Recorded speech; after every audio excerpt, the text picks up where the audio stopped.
bringing you a brand new series on the channel. If you can't tell by the title and the thumbnail, we are going to be doing some mini painting. So, I've got brushes, I've got paints, I've got minis, I've got holders, I've got the works. So far I've painted 3 minis at the time of this intro, and I'm loving it. It's great. It's a good time. So the mini we are going to be painting in today's video is a Direwolf mini. You'll see it in a picture. I should have taken a video of it before it was unpainted. Should have done this before it was unpainted, but I didn't. So you're just going to get to see a picture of it unpainted. This will be a 2-part video because it did take me a while to paint it and I couldn't trim it down. But yeah, I'll be doing a voiceover of while the painting's going on. There'll be some nice music. These are definitely going to be chill videos. If you guys just do want to skip to the end to see what it looks like, that's fine with me. But if you just want to chill, listen to my voice, listen to some cool music, and watch me paint, then yeah, this is the video for you. Alright, let's get into the video. Alright guys, so getting ready to start off painting this here.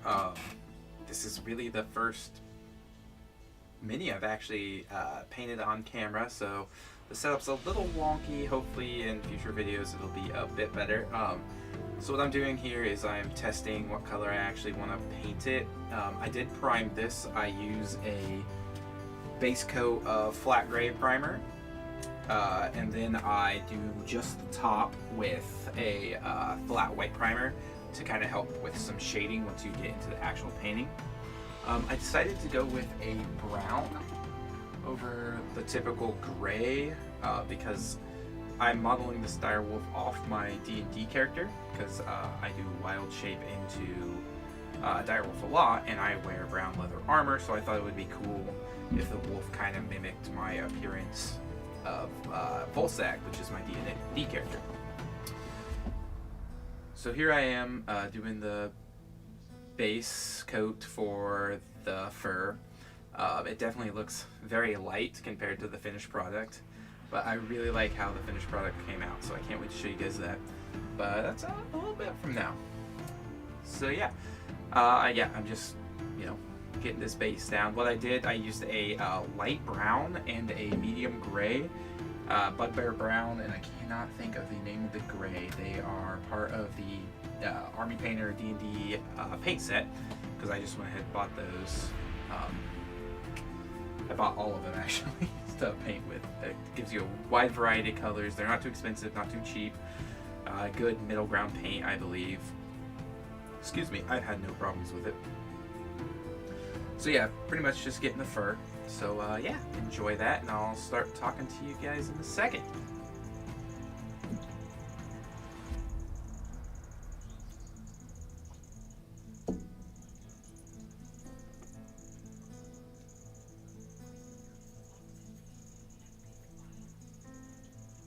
One thing I will say,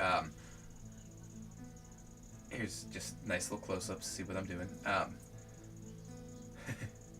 Back at it, a little slower motion, nice spin.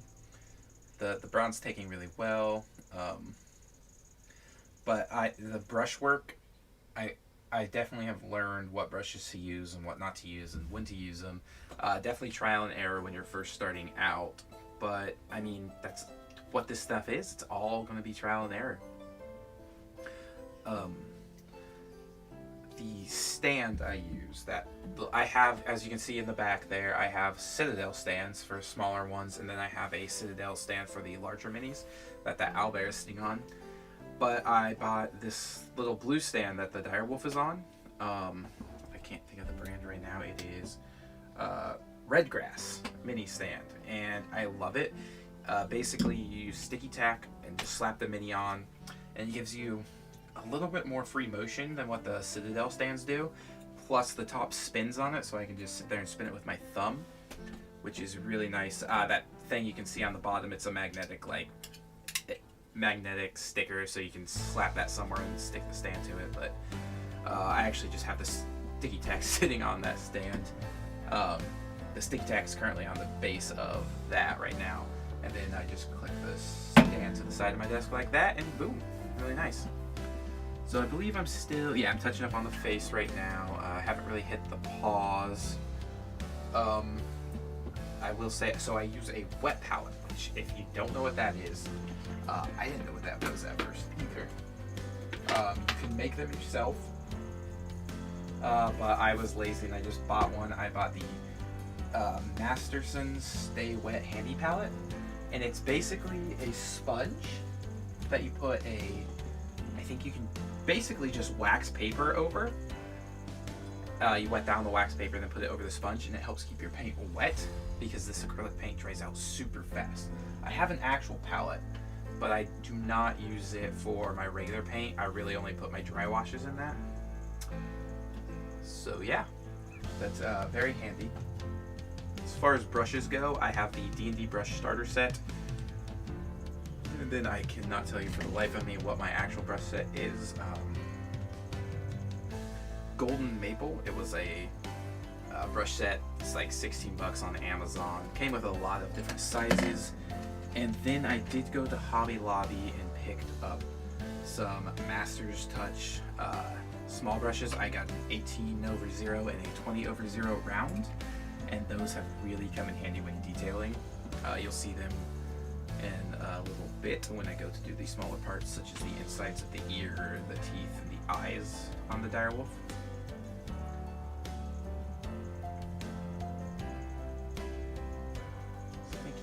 Here, I'm just trying to touch up all of the chest and bottom.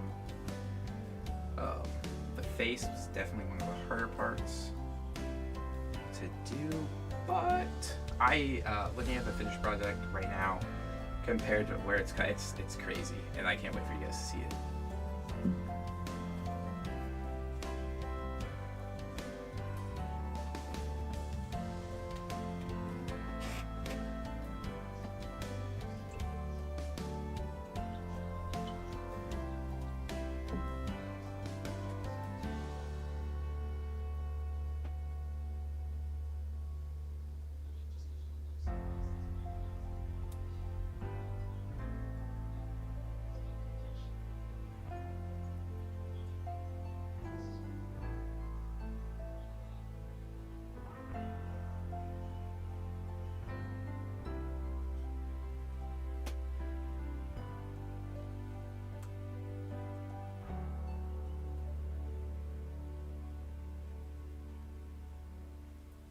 So here you can see I switched to a smaller brush so I could kind of get that face area without getting too much of the mouth and teeth, because I know the white would be easier to paint over the gray than the brown, plus the tongue.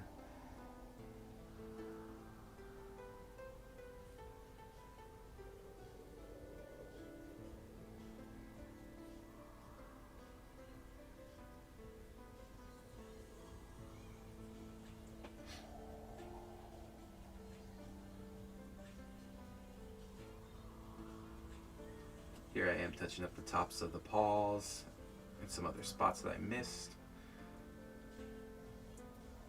When you have a figure the fur is very detailed like this, it's very easy to miss spots because the paint doesn't fully soak into it.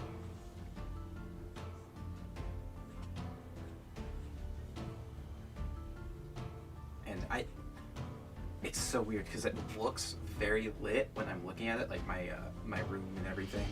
But man, sometimes there's just a shadow in the right spot and you just don't see that it's still gray. So you definitely, once you're done and you let it dry, before you finish it, you definitely got to check it over and make sure you hit all of the spots.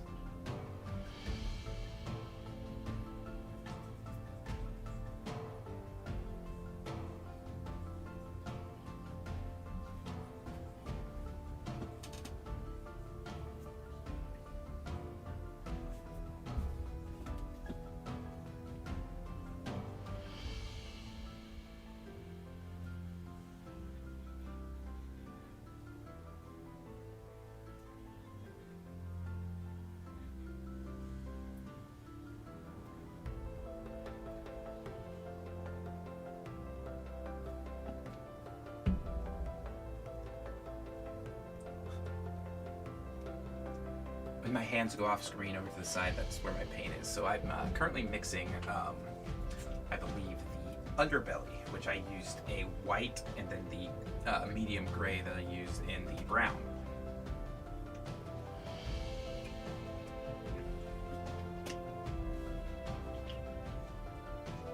So I wanted to do a very grayish white underbelly that kind of bleeds into the brown on just the bottom, because I mean, dogs and wolves, they do usually typically have more of a different color underneath, and I thought the white would look really good as it kind of contrasts really well with that brown. You can see I get a little on the leg there, but that is okay, because the best part about mini painting is you really can't mess up. You get a color in the wrong area, wait for it to dry, repaint. It's definitely been one of the highlights of learning this, is it's really hard to screw up. So there you can see I have it bleeding up onto like the edges there and around. I got some on the chin there, I'm just now noticing. The tail, I think, is probably my favorite part of the entire figure. I think that turned out so well, how the white bleeds into the bottom of the tail. And once the wash gets on there, it just looks even better. So here I am touching up the brown. I see where I got it on the leg.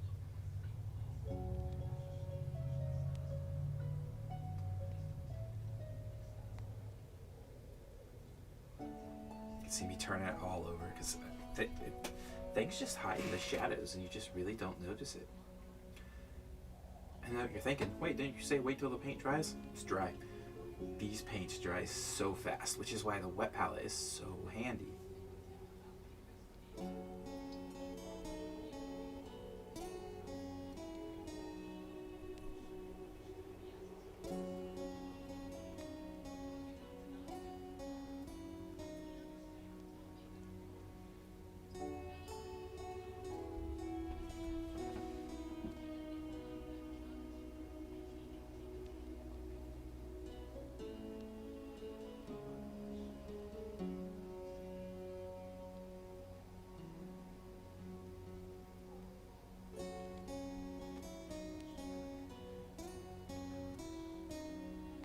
Yeah, see there with the tail? Oh, love that.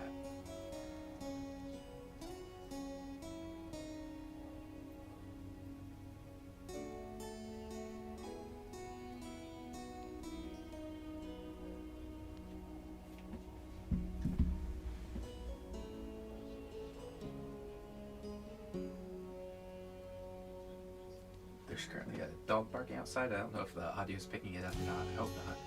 But yeah, if you hear a faint barking in the background, it is my neighbor's dog.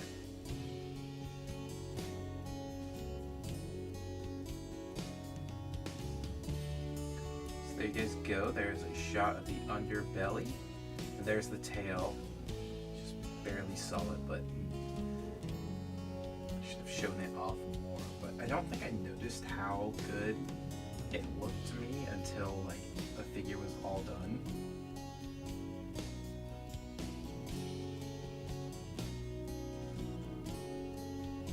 I also learned, you can see that ball of sticky tack there with the base off on the back. Definitely super glue them to the base before you paint. You can always repaint the base black. But man, when I was gluing it, I had so much trouble. I applied too much glue. The glue went over on the paint. It was, yeah. So for my other minis that I am going to be doing, I decided to glue the base to the bottom before I start painting.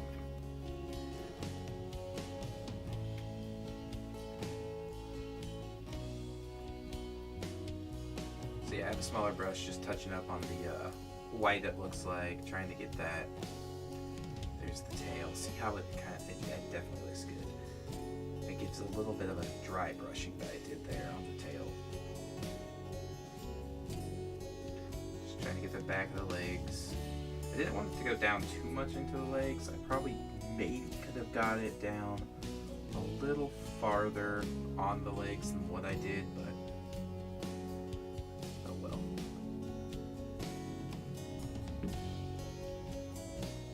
up several pictures of wolves, different dire wolves. It took me a while to figure out how I actually wanted to paint this guy. Because this is the second mini. The first mini I painted was Mint Skin Boo from Baldur's Gate, if you guys know what that is. It's a D&D console game.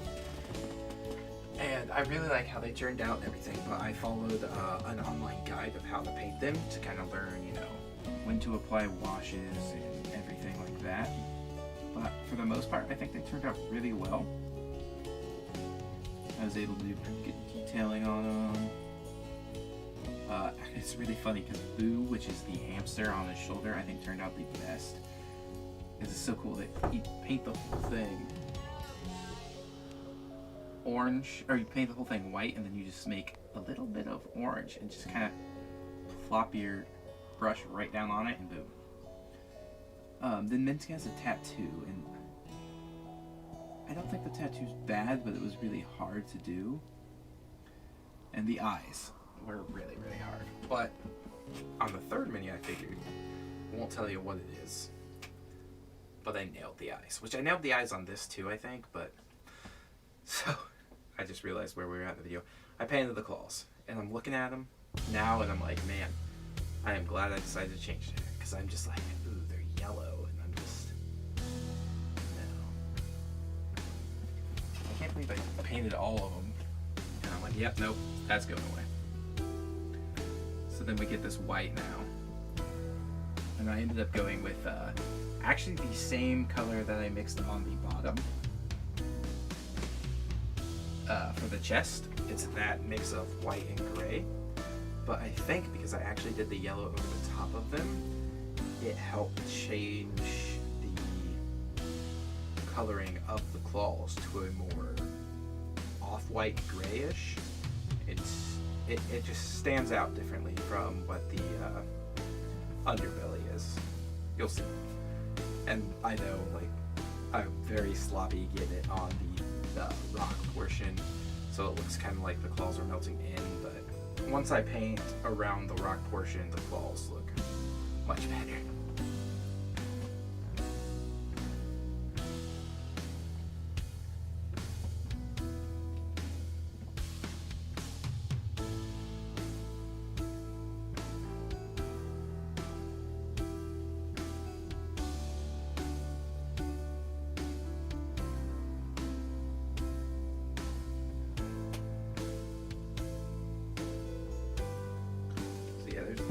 Up of the claws, which they just look like slopped on there right now, but yeah, what are you gonna do? Touching up on the tail, touching up on the feet where I went over. Like I said, it's okay. As long as you got enough paint, you can make as many mistakes as you need. I left the cap off my paint. What a sin. I actually tend to find myself doing that a lot. Probably shouldn't.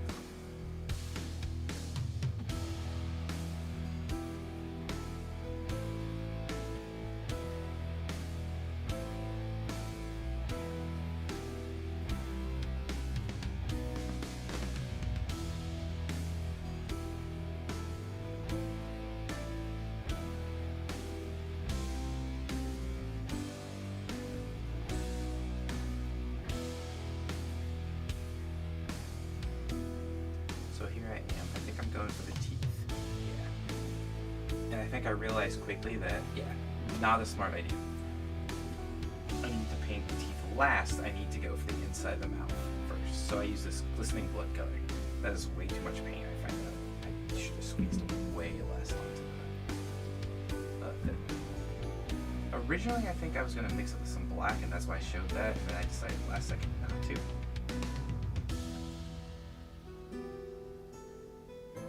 The mouth was actually surprisingly easy to paint.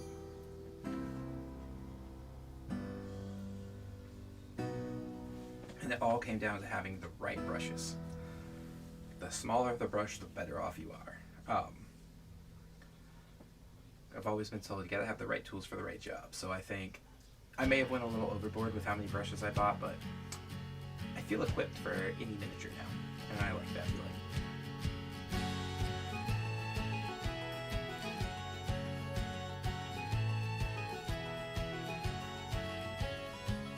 So here I am painting up the team.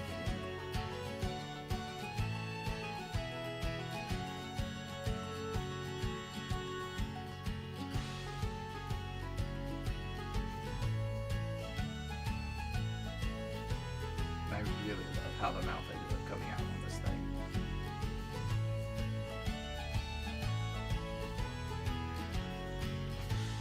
Nice drop. So yeah, there's the mouth. Look at that. See a little bit of brown on the tongue there, but other than that, I think that's when I catch it. Down there. Just trying to clean up around the mouth.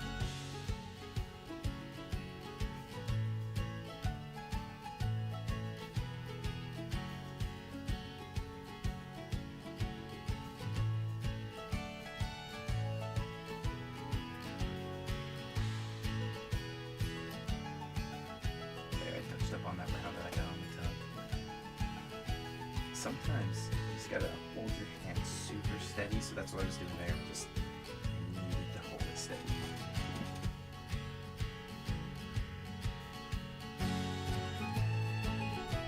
That is the only problem I will say with this handle, is because sticky tack, if you push on your brush too hard, that sticky tack does get loose and the mini starts getting a little shifty.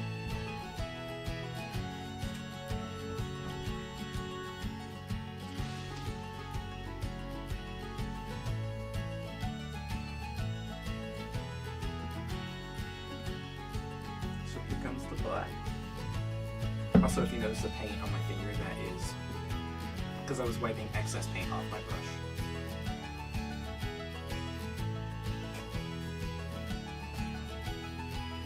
Oh, let's paint this little snoop.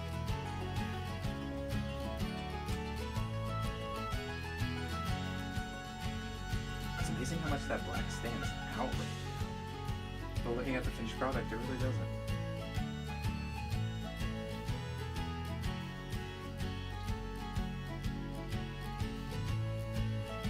So this is one of my little tiny brushes here.